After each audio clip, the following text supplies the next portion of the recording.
Gloria, gloria, aleluya.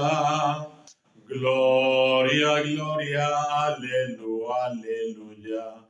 Gloria, gloria, aleluya. Jesús es el Señor. El Señor esté con ustedes. Y con tu espíritu. Lectura del Santo Evangelio según San Marcos. Gloria a ti, Señor.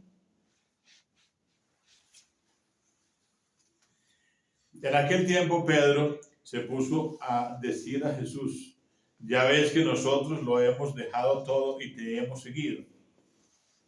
Jesús dijo: en verdad les digo que no hay nadie que haya dejado casa o hermanos o hermanas o madre o padre o hijos o tierras por mí y por el Evangelio que no reciba ahora en este tiempo 100 veces más. Casas y hermanos y hermanas y madres e hijos y tierras, con persecuciones, y en la edad futura, vida eterna. Muchos primeros serán últimos y muchos últimos primeros. Palabra del Señor. Gloria a ti, Señor Jesús.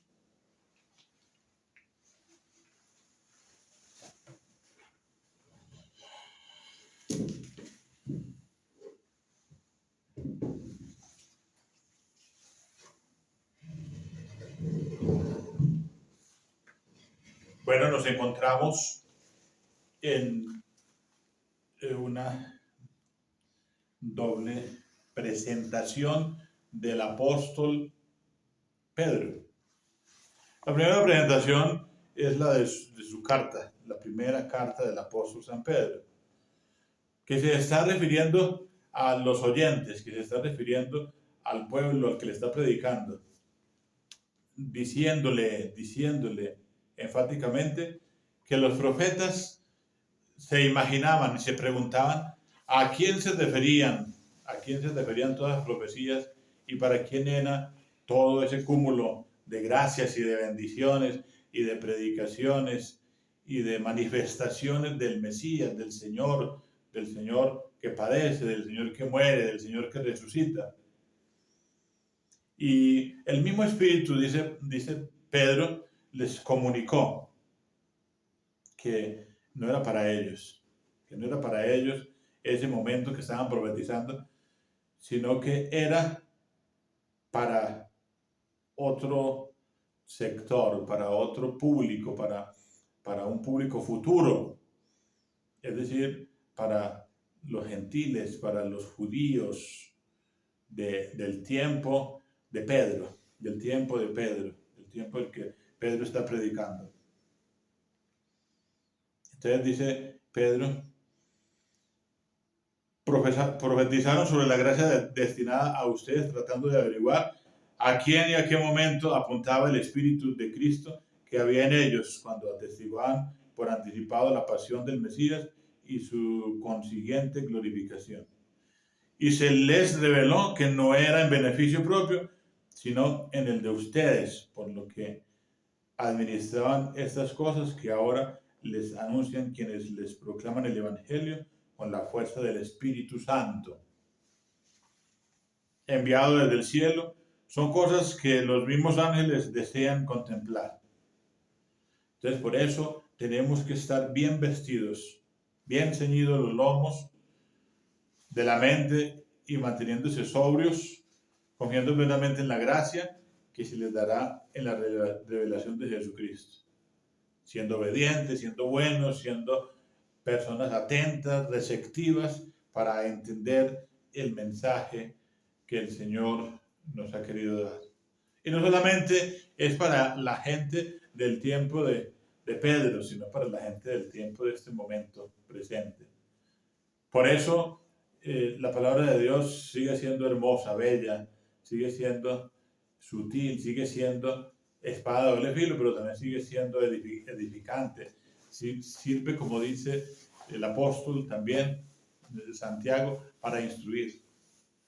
O como dice el mismo Pablo, para instruir, para construir, para edificar, para enseñar, para amonestar. La palabra de Dios es simplemente el querer de Dios. Es la voluntad de Dios.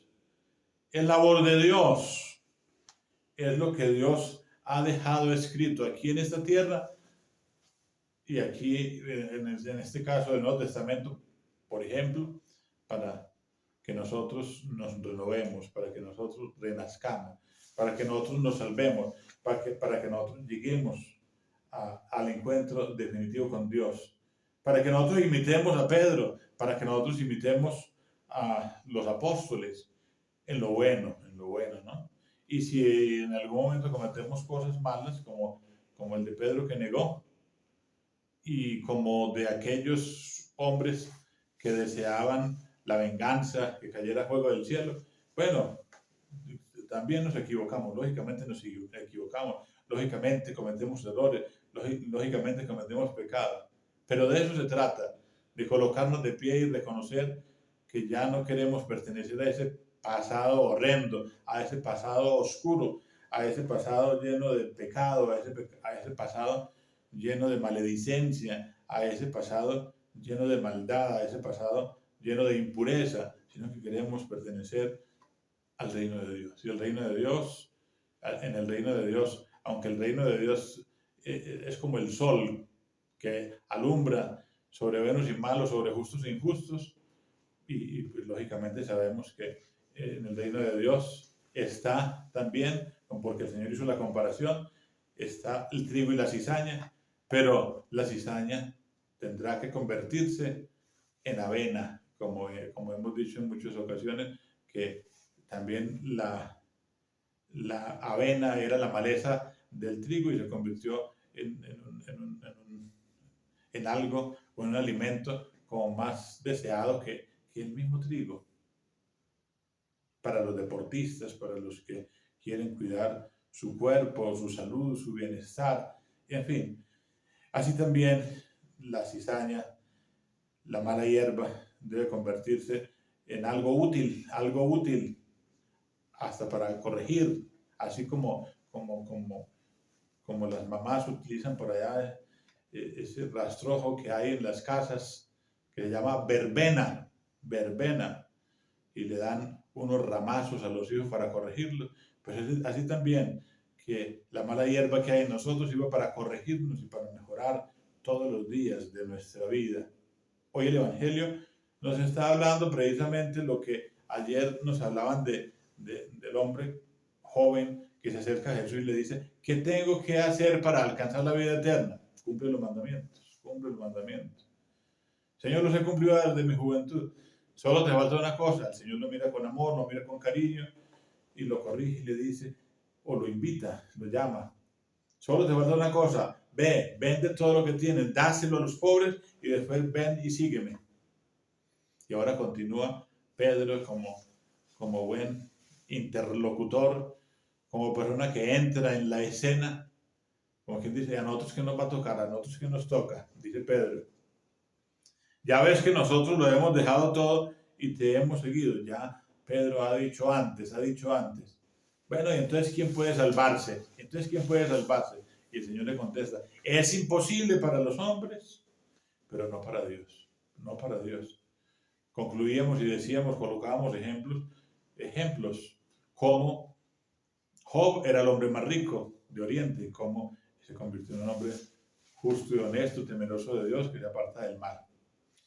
Y vimos a Abraham, un hombre que tenía mucho ganado. Y vimos también a David, un rey rico. Y hemos visto también a muchos reyes que se han santificado, reinas que se han santificado, muchas personas adineradas que se han santificado. San Francisco era de la alta sociedad y dejó todo y se fue y se fue a obedecerle al Señor, a reconstruir la iglesia como le dijo el Señor.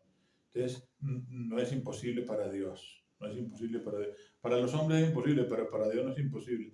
Entonces Pedro, aprovechando esa coyuntura, aprovechando ese momento, esa inspiración también que el Señor le da, está diciendo, Señor, entonces a nosotros que nos toca, en verdad, Ya ves que nosotros lo hemos dejado todo y te hemos seguido. Y el Señor les dice, en verdad, les digo que no hay nadie que haya dejado casa o hermanos o hermanas o madre o padre o hijos o tierras por mí y por el Evangelio que no reciba ahora, en este tiempo, 100 veces más, 100 veces más, 100 veces más.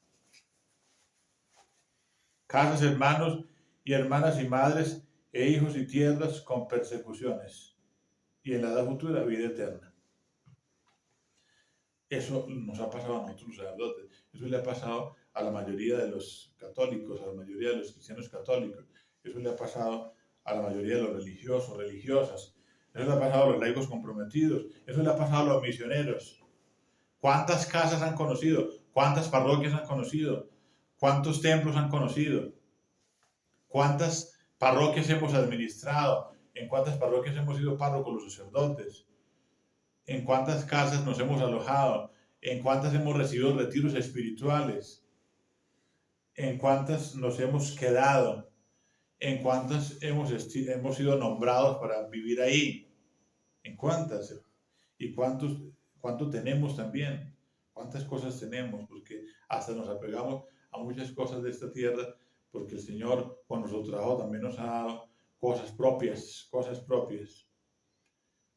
Y bueno, y hermanos, padres, madres, primos, familiares, ¿qué más que la familia cristiana?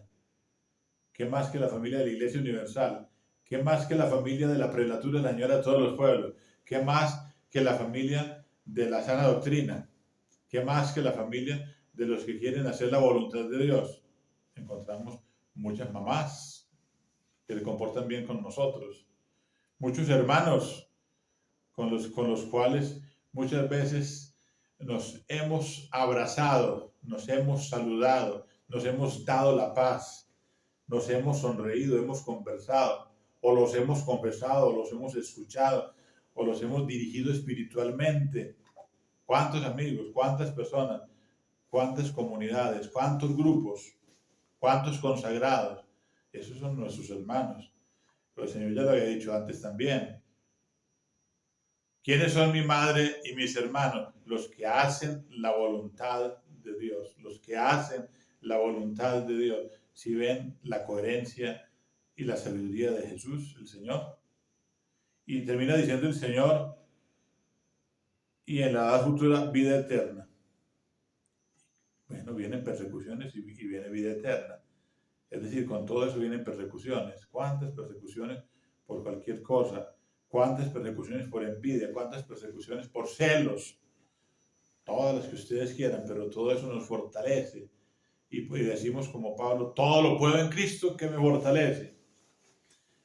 Muchos primeros serán últimos y muchos últimos primeros. Eso sí nos pone a tambalear. Eso sí nos pone y nos crea un gran interrogante. ¿Y cuál es el interrogante? Hasta los elegidos serán engañados. Hasta los elegidos serán engañados. Y los que no conocían, conocerán. Y los amigos se convertirán en enemigos. Y los enemigos se convertirán en amigos. Eso es lo que encontramos y vamos a encontrar en estos últimos tiempos. Por eso, muchos primeros serán últimos y muchos últimos primeros. Gloria al Padre, y al Hijo, y al Espíritu Santo. Como era en el principio, y siempre, por los siglos de los siglos. Amén.